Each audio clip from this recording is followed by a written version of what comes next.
सर्वांना नमस्कार. दूरशिक्षण आणि ऑनलाईन शिक्षण केंद्र शिवाजी विद्यापीठ द्वारे आयोजित BA थर्ड इयर सेमिस्टर 6 इतिहास विषयामध्ये history of modern world 20th century हे जगाचा आधुनिक जगाचा इतिहास 20वे शतक या पेपरच्या संपर्कसत्रामध्ये आपलं सर्वांचं स्वागत आहे. आज दिनांक 27 मार्च 2025 रोजी आपण या संपर्कसत्राचं आयोजन केलेलं आहे. या संपर्कसत्रामध्ये आपण पहिल्यांदा या संपूर्ण अभ्यासक्रमाचा एक आढावा घेणार आहोत आणि त्यासोबतच या पेपरमधले काही महत्त्वाचे मुद्दे जे आहेत ते आपण समजून घेणार आहोत.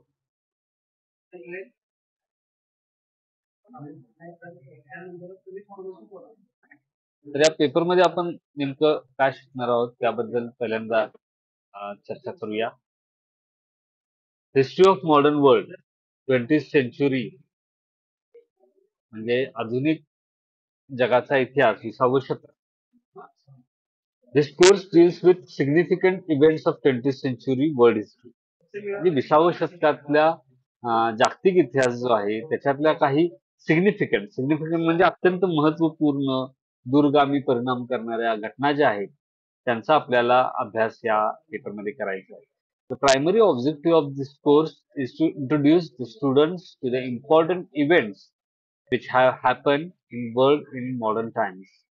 म्हणजे या कोर्सचा एकदम मूलभूत जो उद्देश आहे की यामध्ये विद्यार्थ्यांना या आधुनिक जगाचा जो काही इतिहास आहे किंवा आधुनिक काळामध्ये जगातल्या ज्या अत्यंत महत्त्वाच्या घटना घडलेल्या आहेत ज्यांनी खूप मोठा परिणाम मानवी जीवनावर केलेला आहे तर त्यांचा अभ्यास आपल्याला याच्यातून करायचा आहे. These events which were revolutionary in characters had profound impact on making of the modern world. जसं मी म्हणालो की या ज्या काळामधल्या ज्या घटना घडल्या होत्या या खूप क्रांतिकारी घटना होत्या आणि या घटना इतक्या क्रांतिकारी होत्या की त्यांनी आजचं पण आपलं जे जीवन आहे त्याच्यावर त्याचा खूप मोठा प्रभाव जो आहे अत्यंत गडद किंवा मूलभूत प्रभाव जो आहे तो आपल्या जीवनावर पडलेला आहे आजच्या आधुनिक जगावर. The growth of dictators and the consequent world wars make us aware to the context in which they were took place. At the same time, the urgency of peacekeeping efforts which we need most. म्हणजे या काळामध्ये जो हुकुमशाहीचा उदय हुकुमशहांचा उदय झाला होता आणि त्यानंतर जग जे दुसऱ्या महायुद्धाच्या 2 महायुद्धांच्या खाईत लोटलं गेलं होतं आणि त्याची आपण माहिती घेणार आहोत आणि त्याच्यामुळे आपल्याला एक गोष्ट लक्षात येते की शांतता राखण्याची किती गरज आहे तर ते आपल्याला जाणवतं या 2 महायुद्धांमध्ये झालेला विध्वंस बघून तर ते आपल्याला जाणवतं. तर त्याचा आपल्याला अभ्यास करायचा आणि त्यासोबतच त्यानंतर जे युनोची जी स्थापना झाली त्यातून जे शांतता प्रस्थापित करण्यासाठी जे प्रयत्न झाले तर त्याची देखील आवश्यकता जी आहे ती आपल्याला लक्षात येते याच्यात. ठीक आहे, असा हा पेपरचा उद्देश आहे. या पेपरच्या माध्यमातून आपण या गोष्टींकडे फोकस करणार आहोत. एकूणच आपलं जे आपण सध्या 21व्या शतकात आहे आपल्या आधीचा जो 20वं शतक आहे त्यातल्या काही महत्त्वाच्या घटना या माध्यमातून आपण अभ्यासणार आहोत. आता या कोर्स शिकल्यानंतर विद्यार्थ्यांना नेमकी काय माहिती मिळेल काय ते समजून घेतील. तर हा कोर्स शिकल्यानंतर त्यांना पहिली गोष्ट लक्षात येईल की know the causes and effects of first world war. पहिल्या महायुद्धाच्या मागील जी कारणं आहेत त्याचे परिणाम जे आहेत ते विद्यार्थ्यांना समजून घेता येईल. Give an account of Russian revolution 1917. म्हणजे ते विद्यार्थ्यांना हा पेपर अभ्यासल्यानंतर रशियन राज्यक्रांती जी आहे 1917ची त्याचं नेमकं कसं काय झालं याचं एक माहिती जी आहे ती विद्यार्थ्याला देता येईल. Explain the causes main events effect of second world war. म्हणजे विद्यार्थ्याला हा पेपर अभ्यासल्यानंतर दुसऱ्या महायुद्धाची कारणं त्याच्या महत्वाच्या घटनाक्रम आणि त्याचा काय परिणाम झालाय तो विद्यार्थी स्पष्ट करू शकतो. Describe the formation of United Nation Organization and its work. म्हणजे विद्यार्थ्याला युनायटेड नेशन ऑर्गनायझेशन म्हणजे संयुक्त राष्ट्र संघटना जी आहे, तर त्याची माहिती देता येईल. त्याचं ते नेमकं कसं आकारास आलं, कसं निर्माण झालं आणि त्याचं काम काय आहे, याची माहिती विद्यार्थ्याला या पेपरच्या अभ्यासातनं देता येईल. तर असे हे कोर्सचा उद्देश आणि त्यातनं जे काही आउटपुट्स विद्यार्थ्याला देता येतील त्याबद्दलची ही चर्चा होती. आता आपण मुख्य सिलेबसकडे वळूया. तर पहिला जो घटक आहे तो आहे फर्स्ट वर्ल्ड वॉर म्हणजे पहिलं महायुद्ध. आता हे पहिलं महायुद्ध जे आहे त्याच्याबद्दल तुम्ही काय सांगू शकता? काय सांगता येईल तुम्हाला पहिल्या महायुद्धाबद्दल? काय माहिती आहे? काय काय माहिती असेल वगैरे? बोला. पहिल्या महायुद्धाबद्दल काय काय सांगता येईल? पुन्हा तुम्ही काय काय सांगू शकता? का झालं? काय परिणाम झाले असते? दुसऱ्या महायुद्धाबद्दल आपण बऱ्याचदा चर्चा करतो, पण पहिल्या महायुद्धाची तितकी चर्चा आपल्याकडे होत नाही. म्हणून मी हा प्रश्न विचारून बघतोय, की साधारण काय अंदाज आहे सांगा? तेजस सांगा.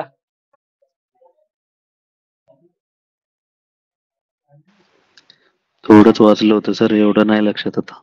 तरी वास्तविक सांगा, जे लक्षात आहे ते सांगा. काय समजले ते कळतं ना त्याच्यावर. पाठ केल्यानंतर पाठ केलेलं कळतं. तर वाचलं आणि विसरलं तर समजलंय काय ते कळतं. बरोबर आहे की नाही? हे बरोबर आहे. बोला.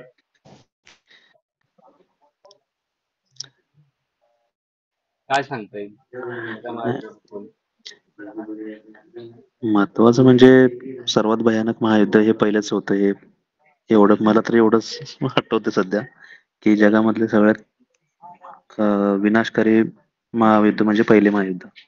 तर पहिलं का महायुद्ध विनाशकारी असावं असं म्हणताय तुम्ही दुसऱ्यापेक्षा?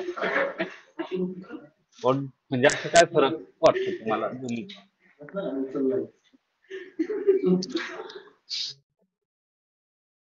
हं?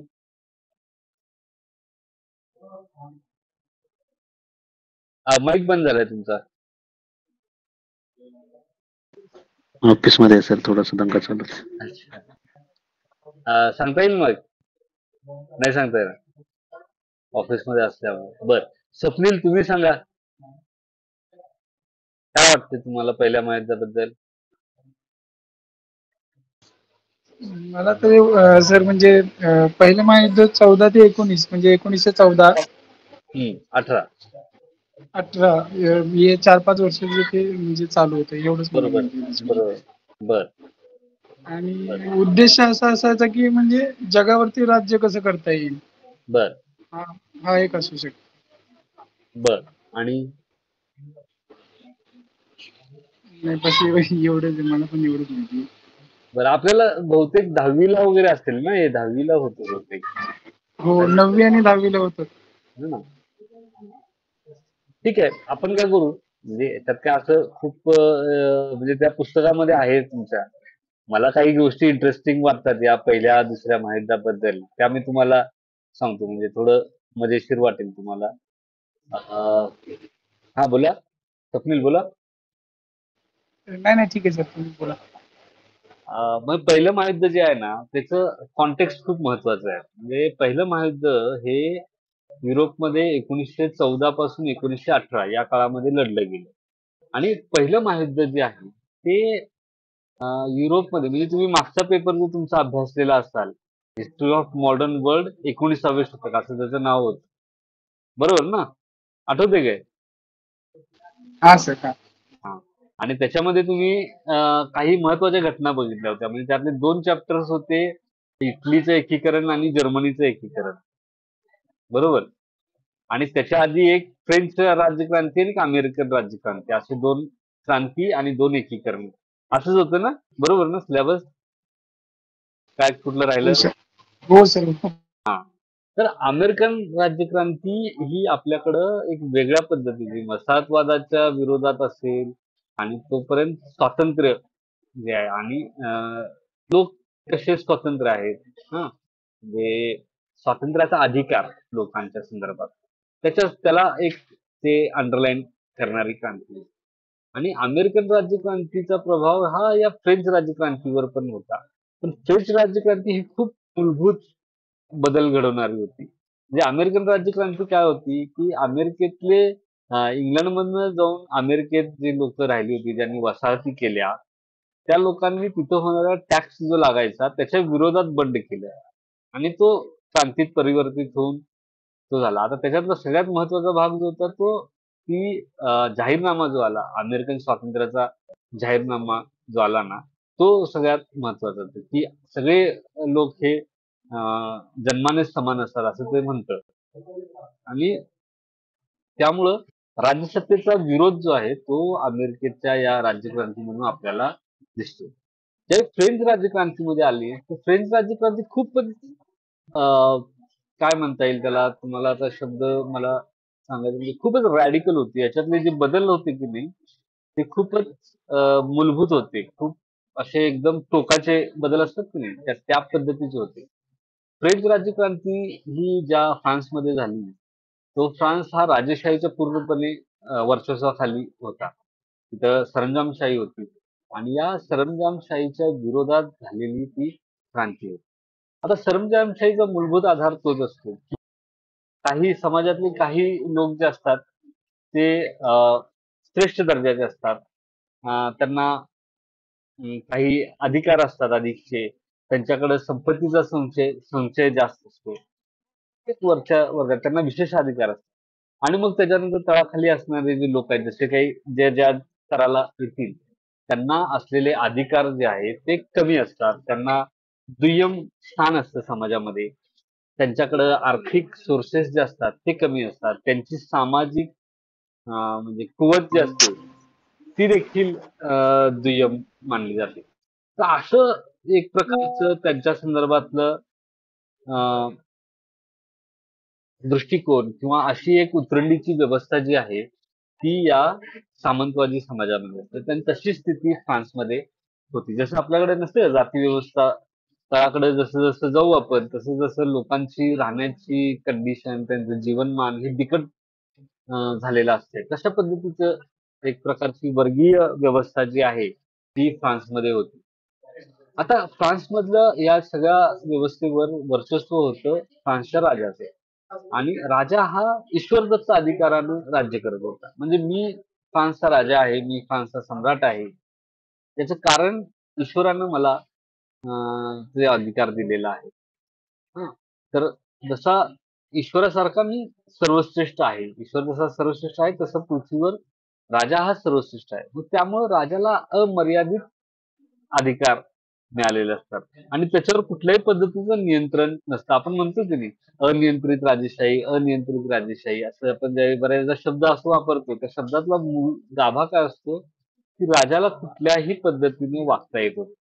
कुठल्याही पद्धतीचे निर्णय त्याला घेता येतो. त्याच्यावर कोणत्याही पद्धतीचं नियंत्रण नाही.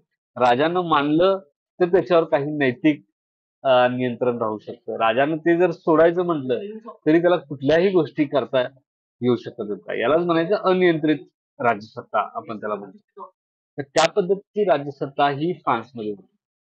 आणि या राज्यसत्तेच्या विरोधात या फ्रेंच लोकांनी, फ्रान्समधल्या तळागाळातल्या लोकांनी, ज्याला थर्ड इस्टेट म्हणतात, आपण म्हणतो ना अप्पर क्लास, मिडल क्लास आणि लोअर क्लास असे जे असतात, तसा हा थर्ड इस्टेट जे शेवटच्या टप्प्यातले जे लोक आहेत, तर त्यांनी हा त्या विरोधात उठाव केला आणि त्याच्यामध्ये नंतर राजाचा शिरच्छेद त्यांनी केलेला आपल्याला दिसतो. आणि मग संपूर्ण युरोपभर या क्रांतिकारी विचारांचं वारं जे आहे ते वाहू लागलं आणि त्यासोबतच युरोपमध्ये आपण बघतोय की उदारवादाचं वातावरण जे आहे ते निर्माण झालं आणि या उदारवादाचा परिणाम स्वरूप दुसऱ्या एक गोष्ट युरोपमध्ये घडली, ती म्हणजे राष्ट्रवादाचा उदय. आता या राष्ट्रवादाच्या उदयामध्ये तुम्ही बघितलं असेल, इटलीमध्ये राष्ट्रवादाचा उदय झाला. त्याच वेळी आपण बघतो की जर्मनीमध्ये राष्ट्रवादाचा उदय झाला, तो जरा वेगळ्या पद्धतीने झाला. जर्मनीमधला उच्च वर्ग जो होता, त्याच्यात त्यांचा याच्यामध्ये खूप महत्वाचा रोल होता. ते सगळे जर्मन राष्ट्र जे आहेत ती एकत्र यावी यासाठी त्यांनी प्रयत्न केलेले होते. तर अशा पद्धतीनं हा जर्मनीचा जो राष्ट्रवाद आहे, जर्मन राष्ट्रवाद, त्याच्यातून जर्मनीचं एकीकरण झालेलं आपल्याला दिसतं. आणि जर्मनीचं जे एकीकरण आहे ते प्रशिया या जर्मन राज्य जो होतं त्याच्या नेतृत्वाखाली झालं आणि बिस्मार्कने त्याच्यामध्ये महत्वाची भूमिका बजावलेली आपण बघतो. आता हे जे जर्मनीचं एकीकरण होताना जर्मनीनं अनेक युद्ध लढली. जर्मनीनं फ्रान्सचा पराभव केला. जर्मनीनं रशियावर आक्रमण केलेलं, म्हणजे त्याच्यावर नियंत्रण आणायचा प्रयत्न केला. जर्मनीनं ऑस्ट्रियाचा पराभव केला. अशा अनेक लढाया करून हे जर्मनीनं आपलं हे एकीकरण पूर्ण केलेलं होतं. मी जर बघितलं असेल तर त्याच्यात तुम्हाला हे आठवत असेल, कारण पूर्ण नंतर हे सगळं त्याला ती जी बिस्मार्कची स्ट्रॅटेजी होती, लोह आणि रक्त, म्हणजे त्याला ब्लड अँड आयर्न स्ट्रॅटेजी असं म्हणतात. तर ती वापरून बिस्मार्कने या गोष्टी साध्य केलेल्या होत्या. आता ज्यावेळी आपण ह्या सगळ्या गोष्टी सोडून ज्यावेळी आपण अं, 20व्या शतकात पदार्पण करतो, म्हणजे 19व्या शतकात या सगळ्या गोष्टी घडतायत आणि 20व्या शतकात आपण बघतोय की जर्मनी जे आहे ते एक मोठं राष्ट्र, शक्तिशाली राष्ट्र म्हणून आता उदयाला आलेलं आहे. आणि आपण बघतोय की असतं की नाही, म्हणजे काही लोकांनी शर्यत असते. शर्यत एक समान कधी असते? ज्यावेळी सगळ्यांची शर्यतीची सुरुवात जी आहे ती एका वेळी झालेली असते, त्यावेळी ते होतं. आता काय होतं की जर्मनी हे नवीन राष्ट्र झाल्यानंतर जर्मनीनं देखील जे युरोपमध्ये जे चाललं होतं त्या वसाहतवादाचा उदय झालेला होता. युरोपीय देश जे आहेत त्यामध्ये इंग्लंड, फ्रान्स यांच्या वसाहती ज्या आहेत त्या युरोप बाहेर आफ्रिका, आशिया आणि अमेरिका खंड या देशामध्ये, या प्रदेशामध्ये त्यांच्या वसाहती स्थापन झालेल्या होत्या आणि या वसाहतीतून त्यांना प्रचंड पैसा जो आहे तो या राष्ट्रांना मिळत होता. आणि मग ही राष्ट्र जी आहे ती त्या पैशाच्या बळावर प्रचंड शक्तिशाली झालेली आहे.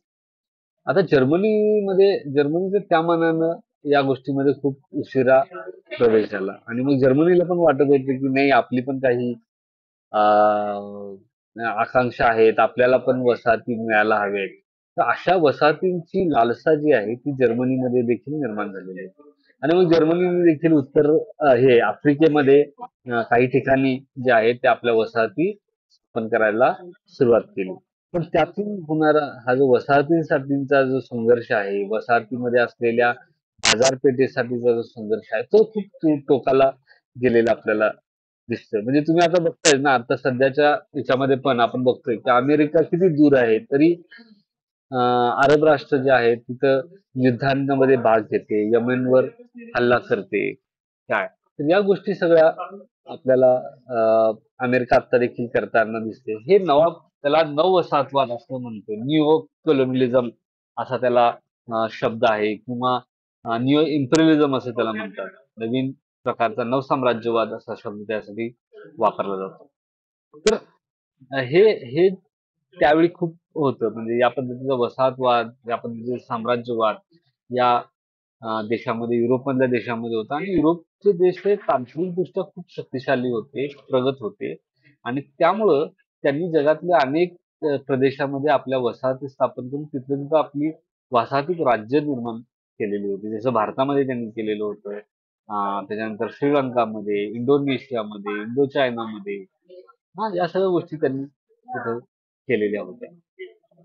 तर आपल्याला पण या गोष्टींचा वाटा मिळावा असं जर्मनीला वाटत होतं. जर्मनी भाषेचं आता ऑस्ट्रिया जे साम्राज्य होतं, ऑस्ट्रिया हॅब्सबर्ग साम्राज्य त्याला म्हणतात, तर त्या साम्राज्याला देखील वाटत होतं. तर त्यामुळं काय झालं, अं, त्यामुळं हे ऑस्ट्रिया आणि जर्मनी यांचे हितसंबंध हे युरोपच्या हितसंबंधाच्या विरोधात निर्माण झाले. त्यांच्या हितसंबंधामध्ये विरोध निर्माण झाला. तसंच जर्मनीला अनेक गोष्टींमध्ये सवलत हवी होती. त्यांना समुद्रामध्ये जाण्यासाठी, आता वसाहती आहेत तर त्यावेळी विमान काही खूप नव्हते. त्यामुळे वसाहतीशी संपर्क ठेवण्याचा सर्वात चांगला मार्ग जो होता तो जहाजाच्या माध्यमातून होता, समुद्रमार्गे होता. आणि जर्मनीला त्या मानाने समुद्र किनारा नव्हता. जर्मनीकडचा जो उत्तरेकडचा भाग आहे, आता पण तुम्ही जर्मनीचा नकाशा पाहिला तर उत्तरेकडच्या भागामध्ये आपण बघतो की तिकडं बंदरं होती. पण हा उत्तरेचा भाग जो आहे त्याला बाल्टिक सागर असं म्हणतात. तर त्या बाल्टिक सागरामध्ये हिवाळ्यामध्ये थंड व्हायचं आणि ते बर्फ व्हायचा आणि त्यामुळे तिथून अं, काय म्हणता येईल त्याला, नौकानयन करणे किंवा ती जहाज बंदर ते आहे ते बंद होऊन जायचं. तर जर्मनीला एक वेगळं बंदर त्यासाठी हवं होतं. सोबतच फ्रान्स मधला काही भाग जो आहे, फ्रान्सकडे असलेला काही भाग हा त्याच्यावर ताबा जर्मनीचा दावा होता. म्हणजे सुडेटनलांड असेल, अल्सेस अँड लॉरेन्सचा प्रदेश असेल, तर या गोष्टींवर जर्मनीचं म्हणणं होतं की हे आमच्या गोष्टी, आमचा प्रदेश आहे. तर हे एक होतं. दुसरी गोष्ट होती की ऑस्ट्रिया साम्राज्य जे आहे ते खूप मोठं साम्राज्य होतं आणि याच्यामध्ये आता साम्राज्य म्हटलं की ते अनेक मोठ्या प्रदेशावर असतं आणि त्याच्यामध्ये वेगवेगळ्या पद्धतीची राष्ट्रवाद असलेली छोटे छोटे राष्ट्रात असलेले छोटे छोटे गट होते त्याच्यामध्ये. म्हणजे सर्बिया असेल, अल्बानिया असेल किंवा कोसोवो असेल. हे जे आता आपण बघतो की नाही, आता पण जर तुम्ही बघितलं सेंट्रल एशिया, सेंट्रल युरोपमध्ये तर अशी छोटी छोटी राष्ट्र तुम्हाला त्याच्यामध्ये दिसतात.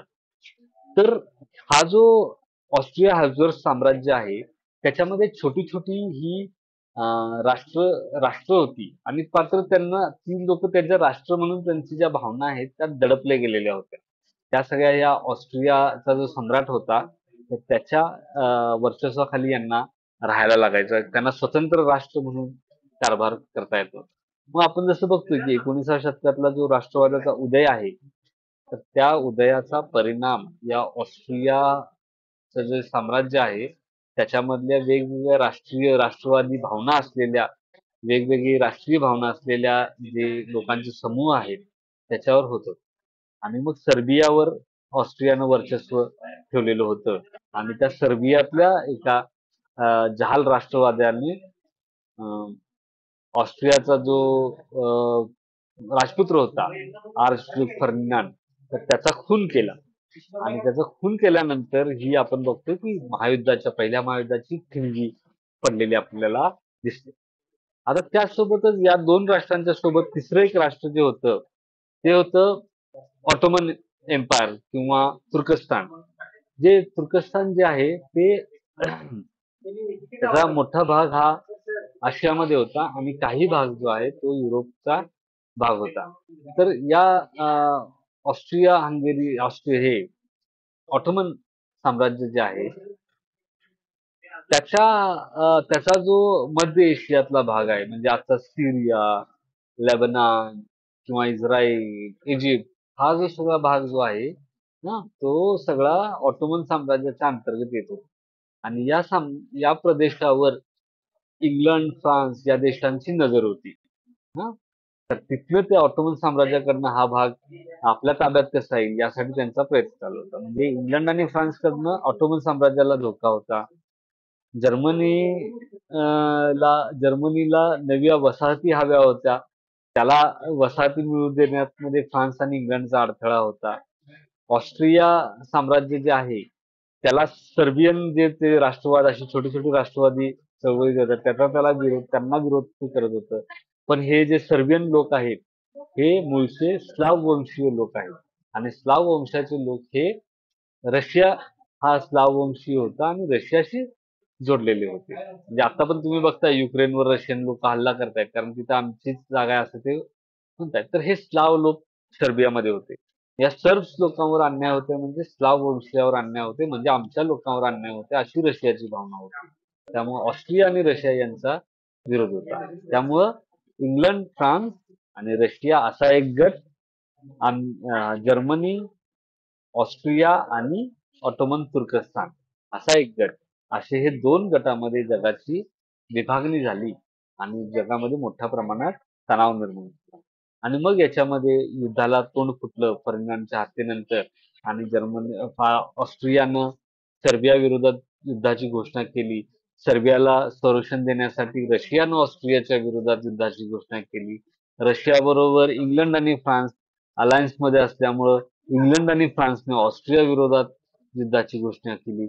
ऑस्ट्रिया विरोधात या लोकांनी युद्धाची घोषणा केली म्हणून जर्मनी आणि तुर्कस्तान यांनी देखील या इंग्लंड, फ्रान्स आणि रशिया या देशांच्या विरोधात युद्धाची घोषणा केली. ह्याच्या गोष्टीतनं युरोपमध्ये हे युद्ध पेटलं. हे युद्ध अनेक म्हणजे याच्यातले लढणारे देश जरी युरोपातले असले तर या देशांच्या वसाहती या संपूर्ण जगभर पसरलेल्या असल्यामुळं त्या वसाहती देखील या युद्धामध्ये ओढल्या गेल्या. वसाहतीमध्ये देखील अनेक ठिकाणी संघर्ष झाले. पण मुख्य जे युद्ध होतं ते युरोपमध्ये केंद्रित होतं. आता त्याच्यातल्या महत्त्वाच्या घटना आहेत त्या तुम्ही बघू शकता. त्याच्यानंतर त्याचे परिणाम जे आहेत ते पहिलं महायुद्ध झालं त्याच्यामध्ये इंग्लंड, फ्रान्स आणि रशिया यांचा विजय झाला. पण रशियाला युद्धातनं आधीच माघार घ्यावी लागली कारण रशियामध्ये राज्यक्रांती झाली 1917 मध्ये रशियन राज्यक्रांती. त्यामुळे ते आधीच माघारी गेलेलं होतं. पण युद्धाचा परिणाम हा झाला की अनेक ज्या जर्मनी जे आहे जर्मनी शक्तिशाली राष्ट्र म्हणून 19च्या शतकात उदयाला आलं होतं. तर त्याचं मोठ्या प्रमाणात खच्चीकरण जे आहे त्या युद्धानंतर जे तह झाला व्हर्सायचा तह त्याला म्हणता येईल. तर त्या व्हर्सायच्या तहामध्ये या जर्मनीचं मोठ्या प्रमाणात खच्चीकरण करण्यात आलं. त्याचं सैन्यदल नष्ट करण्यात आलं. त्याचं आरमार जे होतं ते नष्ट करण्यात आलं. त्याच्यावर मर्यादा घालण्यात आल्या आणि त्याच्यावर मोठ्या प्रमाणात युद्ध खंडणी जी आहे ती लादण्यात आली. ऑस्ट्रिया साम्राज्यामध्ये अनेक तुकडे पाडण्यात आले. त्याच्यातले अनेक वेगवेगळी राष्ट्र छोटी छोटी राष्ट्र निर्माण केली. जे आज आपण युरोपमध्ये बघतो. तुम्ही जर जर्मनी आणि ऑस्ट्रियाच्या पश्चिमेकडच्या भागाला बघितला तर तिथे तुम्हाला खूप छोटी छोटी छोटी राष्ट्र तिथे तुम्हाला दिसतील. तर त्या गोष्टी ज्या आहेत या पहिल्या महायुद्धाच्या परिणामस्वरूप घडून आल्या. त्यासोबतच इकडं ऑटोमन साम्राज्यामध्ये आपण बघतोय की हे जे सिरिया, इजिप्त, लेबनॉन हे जे आपण देश आज बघतो तर हे देश अस्तित्वात आले हे मुळात त्या काळानंतर पहिल्या महायुद्धानंतर या देशावर पहिल्यांदा इंग्लंड आणि फ्रान्स यांचा कब्जा झाला आणि नंतर त्या देशांनी त्या दोघांकडून आपलं स्वातंत्र्य मिळवलं. तर अशी ही सगळी पहिल्या महायुद्धाची पृष्ठभूमी आहे. पहिल्या महायुद्धामध्ये जो संघर्ष झाल्यानंतर जे जिंकलेले राष्ट्र होते त्या राष्ट्रांनी आपल्या जे हारलेल्या राष्ट्रांवर प्रचंड बंधने लादणं, युद्धसंधी लादणं असे प्रकार केले आणि त्याचा परिणाम असा झाला की युद्ध जरी थांबलं असलं तरी ते द्वेष भावना जी आहे ती गेली नाही. त्यावेळी या राष्ट्रांना अपमानित झाल्यासारखं वाटलं आणि या अपमानाचा फायदा हा नंतरच्या काळात ज्यावेळी हुकुमशाही वृत्तींचा उदय झाला तर त्यांनी घेतलेला आपल्याला दिसतोय. म्हणजे जर्मनीमध्ये हिटलरचा उदय हा पूर्णपणे पहिल्या महायुद्धामध्ये जर्मनीवर ज्या जे काही दंड बसवला होता जर्मनीवर किंवा त्याच्यावर जर्मनीचं जे काही अपमान केलेला होता त्याचं भांडवल करून झाला की आपल्या देशाचा असा अपमान झाला त्या देशाला आपण पुन्हा एकदा नव्या उंचीवर नेऊन ठेवूया त्याला शक्तिशाली करूया या पद्धतीची मागणी करत हे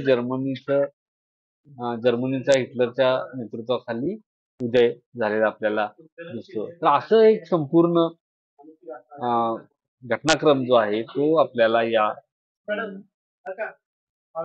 याच्यातून दिसतो. या पहिल्या महायुद्धातून झालेला दिसतो. ठीक आहे. तर असं हे पहिलं महायुद्ध आहे. तुम्हाला काही शंका वाटते याच्यावर? नाही सर. ठीक आहे. पुढे जाऊया मग. ठीक आहे.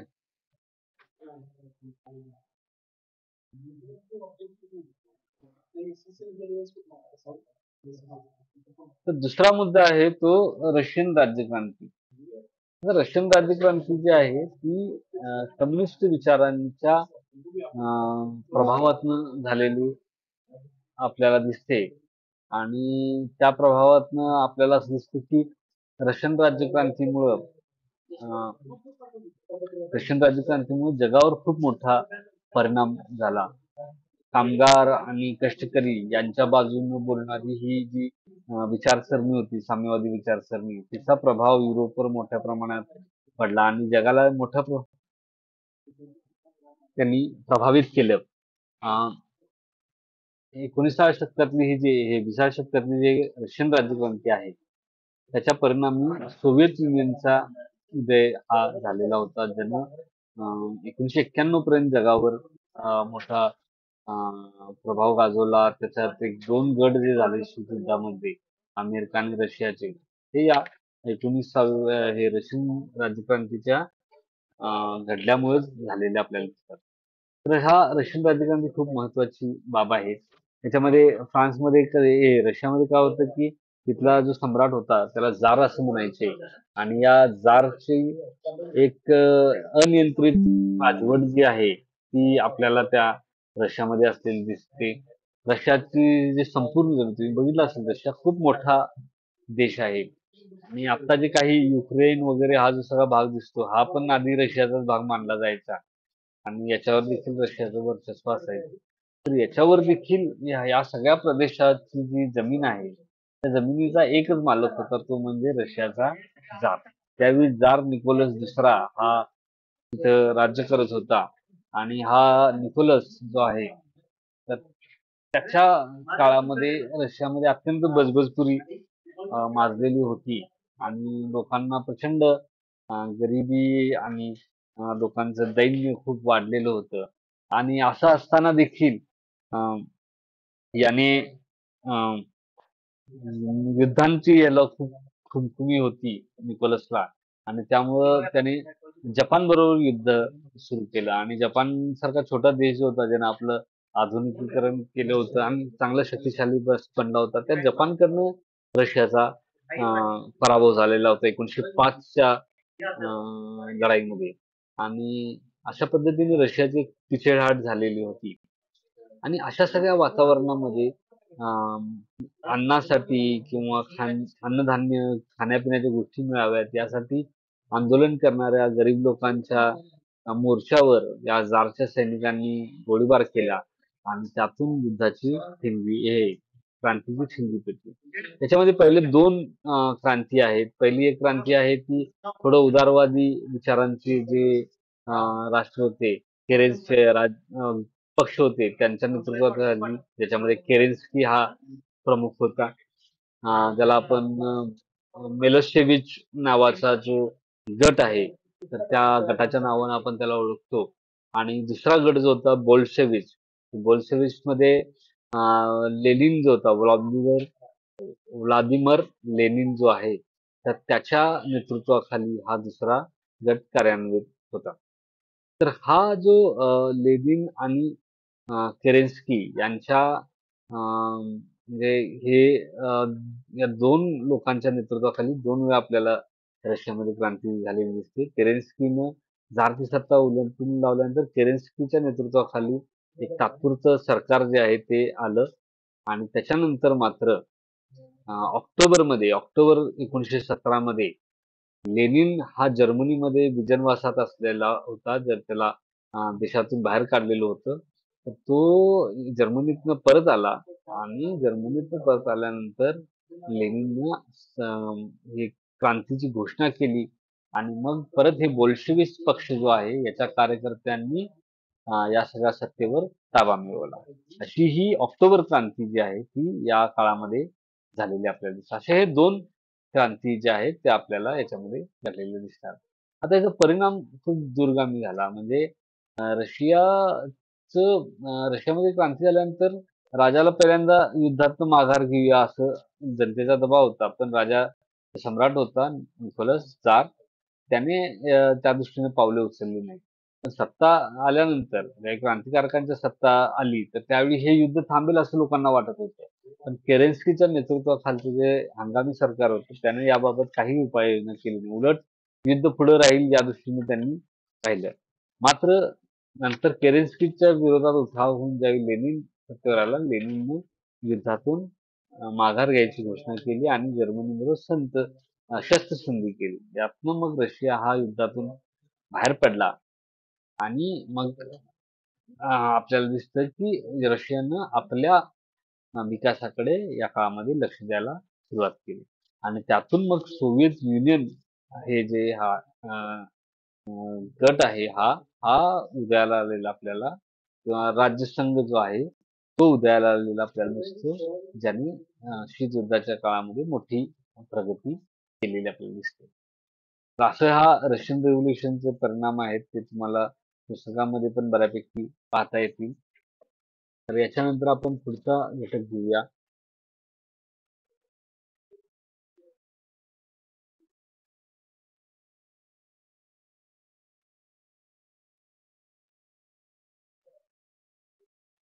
आता दुसरं महायुद्ध, त्याची कारण आणि त्याचे परिणाम.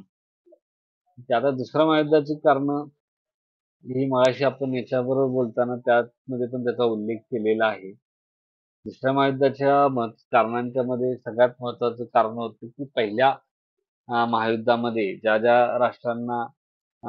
राष्ट्रांवर जाचक अटी लादलेल्या होत्या, तर त्या राष्ट्रांमध्ये अन्यायाची भावना होती आणि त्या राष्ट्रामध्ये आपण बघतोय की हुकुमशाहीचा उदय झाला. आता हुकुमशाहीचा उदय सर्वप्रथम आपल्याला म्हणजे आता याच्यातलं महत्वाचं दिसतं तर इटलीमध्ये आपल्याला मुसोलिनीच्या नेतृत्वाखाली या फॅसिस्ट पद्धतीच्या हुकुमशाहीचा उदय झालेला आपल्याला दिसतो. आणि हा जो फॅसिस्ट पद्धतीचा जो प्रभाव आहे या विचारसरणीचा, तो आपल्याला नंतर अडॉल्फ हिटलर जर्मनीमध्ये रुजवला आणि जर्मनीमध्ये नाझी पक्षाची स्थापना त्याच्या नेतृत्वाखाली झाली. तर अशा पद्धतीने जर्मनीमध्ये हुकुमशाही आली. त्याच पद्धतीची हुकुमशाही ही इंग्लंडमध्ये आली, सॉरी इटलीमध्ये आली आणि तशीच पद्धतीची हुकुमशाही या टोजो नावाचा जो जपानमधला पंतप्रधान होता, तर त्याच्यामध्ये देखील अशीच हुकुमशाही प्रवृत्ती होती. तो पण त्याच्या आत्यंतिक राष्ट्रवादी विचार म्हणजे अति राष्ट्रवादी जे असतात किंवा अशा पद्धतीचे सांस्कृतिक वांशिक श्रेष्ठत्वाच्या भावना जे बाळगतात त्यांना साधारणपणे फॅसिस्ट असं म्हटलं जातं. तर तो टोजो जो आहे तो देखील त्याच विचारांचा होता, मुसोलिनी हिटलर सारखा. तर या लोकांनी मग आपल्या जर्मन लोकांचं वेगवेगळ्या भागात असलेले जर्मन लोकांचे प्रदेश जो आहे तो जर्मनीला मिळावा अशी मागणी हिटलरने करू लागला आणि आपला एक सीमा विस्तार जो आहे तो करण्याच्या दृष्टीने हिटलरने पावले टाकली. आणि त्यातून मग आपल्याला दिसतं की पोलंडचं जे युद्ध आहे, पोलंडवर जर्मनीने जे आक्रमण केलं, त्यातून दुसऱ्या महायुद्धाची ठिणगी पडलेली आपल्याला दिसते. आणि मग दुसऱ्या महायुद्धामध्ये आपण बघतो की मोठ्या प्रमाणात मनुष्यहानी झालेली दिसते. दुसऱ्या महायुद्धामध्ये अणुबॉम्बचा वापर करण्यात आला आणि त्यातनं मनुष्यहानी कितीतरी पटीने वाढली. दुसऱ्या महायुद्धामुळे काय झालं की दुसऱ्या महायुद्धामध्ये युरोप जे आहे तो दुर्बळ बनला. युरोपचं प्रचंड संसाधने जी आहेत ती या महायुद्धामध्ये खर्च झाली आणि युरोपियातले देश जे आहेत त्यांचं मोठ्या प्रमाणावर वसाहती होत्या.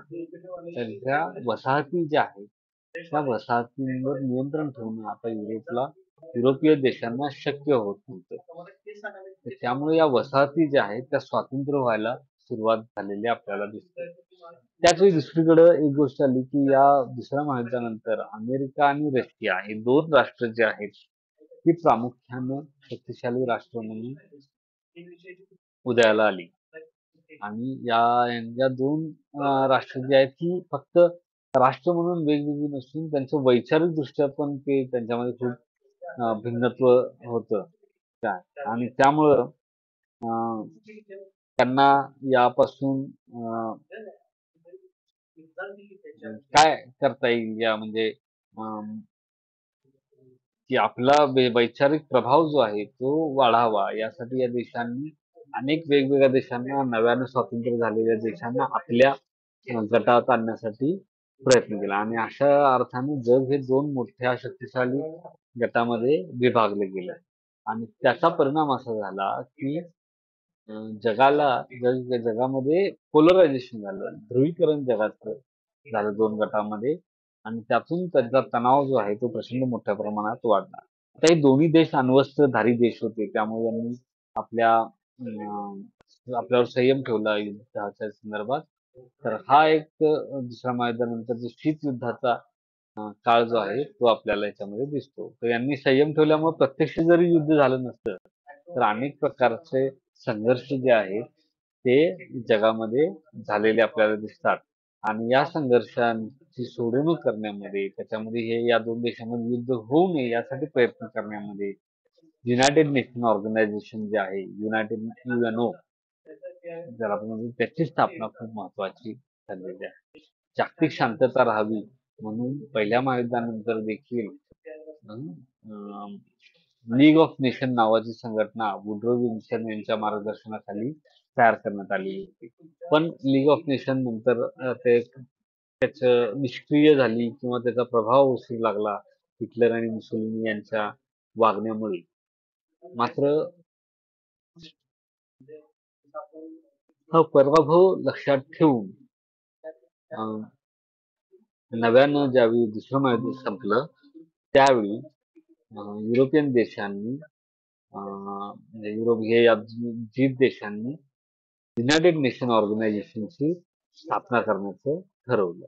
आणि या मग युनायटेड नेशन ऑर्गनायझेशनची स्थापना करताना त्याची उद्दिष्ट ठरवली, ज्यामध्ये मुख्यतः जागतिक शांतता राखणे, मानवी कल्याणाच्या योजना राबवणे, त्याच्यानंतर कामगारांच्या अधिकारांच्या संदर्भात, त्याच्यानंतर युद्धामधलं जे देशांचं वर्तन आहे त्याच्यावर नियंत्रण आणण्याच्या संदर्भात, त्याच्यानंतर स्त्रिया आणि मुलं यांच्या सामाजिक स्थितीबद्दल किंवा कामगारांच्या स्थितीबद्दल या अनेक उद्दिष्ट समोर ठेवून या युनायटेड नेशनची स्थापना झाली होती. पण मुख्य उद्देश हा या राष्ट्रांमधला जो संघर्ष होतो त्याची सोडवणूक करणं किंवा त्याच्यावर काहीतरी तोडगा काढणं, त्यासाठी शांततेच्या मार्गाने बोलणी करणे, त्याच्यामध्ये मध्यस्थी करणे, त्यासाठी पुढाकार घेणे, त्या सगळ्या गोष्टी युनायटेड नेशन ऑर्गनायझेशनने करण्याची आवश्यकता होती.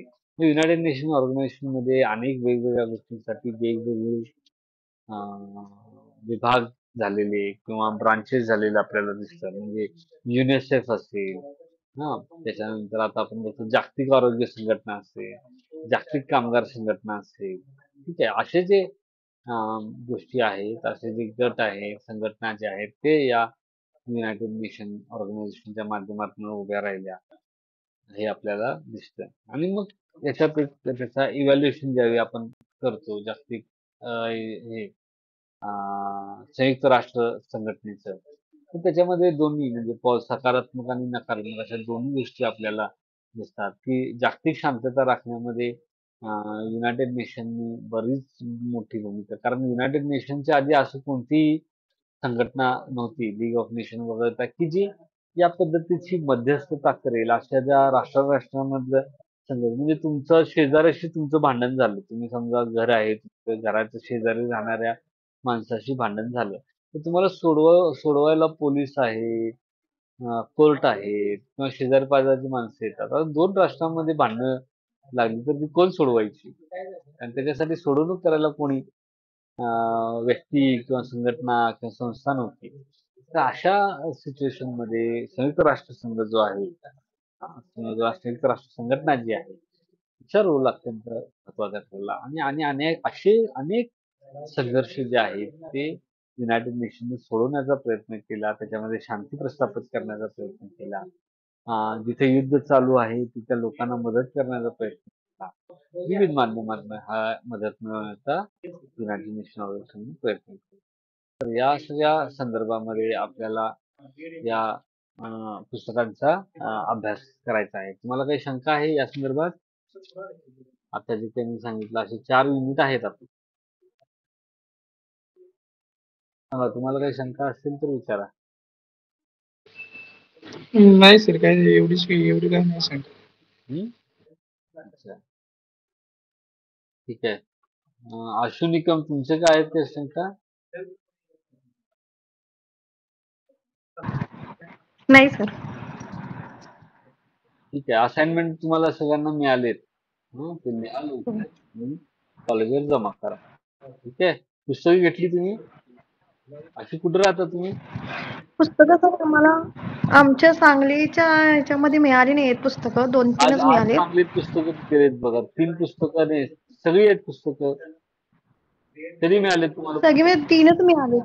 मला इंग्लिश कम्युनिकेशनचं मिळालं, हिस्ट्रीचं एक मिळालं. कधी मिळाले हे? आणि इकोचं मिळालं. हे मला आता मी गेले होते 4-5 दिवस झाला आधी, मला मिळाले पुस्तक. कुठला विषय? अजून नाही आहेत म्हणता येत आले. तुमचा विषय? सांगली राजमती कॉलेज. विषय माझा इकोच आहे. विषय म्हणजे काय मला सांगा. काय सर? BA 3rd इयरला आहे का तुम्ही? नाही, BA फर्स्ट इयरला आहे. बर, मग तुम्ही आता कसं लिंक मी आता जॉईन उद्या आहे मी तुमचं आता contact. अचानक जॉईन झाले सर. अचानक जॉईन झाले. आता मी बघितलं एकदम हा, तेव्हा. नाही खरं अचानक जॉईन होण्याचं आता नाहीच आहे तुमचं. तुमचं उद्या आहे. हा हे फर्स्ट इयर साठी ओके. उद्या हे करते. आणि तुम्हाला ही पुस्तक कधी हा बीए फर्स्ट इयरची? फर्स्ट इयरची मी आता 4-5 दिवस झाले जाऊन घेऊन आले, पण नाही, पूर्ण मग आली आता एक नाहीये काम करा, पुस्तक. ऐका आता मी सांगतो ते. राजमतीला आहे ना तुम्ही? हो. हा, मग तुम्ही चौगुले सरांना फोन करा. हा, आज हा सांगलीत पाठवले. चौगुले सरांनी काही पुस्तकं घेतलेली असतील. त्यांच्याशी बोलून ठीक. काही पुस्तकं जी राहिलीत की ती मिळतात ते बघा. हा ठीक हा आहे? ठीक आहे सर. हा, लगेच फोन हा करा आज. ते नाहीतर अजून वेळ आहे, तिथं असतील हा पुस्तकं डिस्ट्रीब्युशनला. ते त्यांनी आणली नसतील तर जाऊन घेता येतील आता. ठीक आहे ठीक तुमच्याकडे आहे रणजित सांगते. सरांचा नंबर आहे? थँक्यू.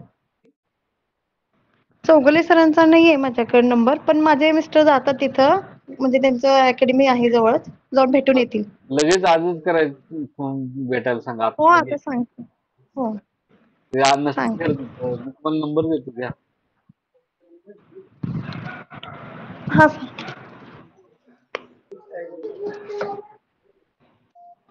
घ्या. 83 799 हा 25 53 5. 25 53 5. ठीक आहे सर. ठीक आहे.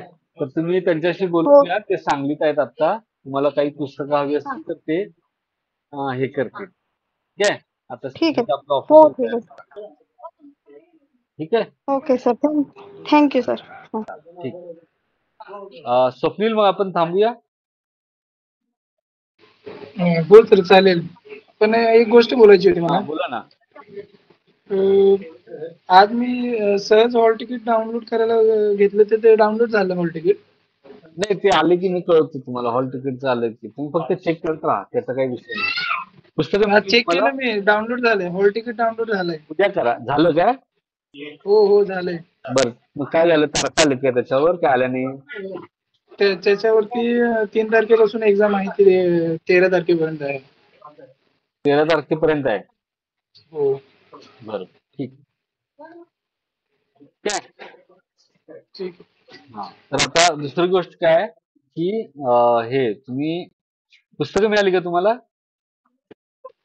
हा पुस्तक मागवलेत, कुरिअरनी बर, येतील 1-2 दिवसात.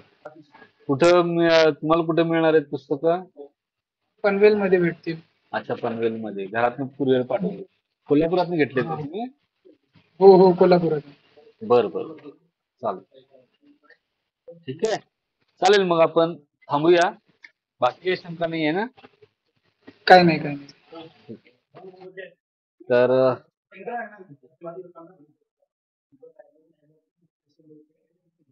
तर दूरशिक्षण आणि ऑनलाईन शिक्षण केंद्र शिवाजी विद्यापीठद्वारे आयोजित BA थर्ड इयर सेमिस्टर 6च्या modern history of modern world 20th century या विषयाच्या संपर्कसत्रामध्ये आपण सर्वजण सहभागी झालात, त्याबद्दल आपल्या सर्वांचे आभार. धन्यवाद.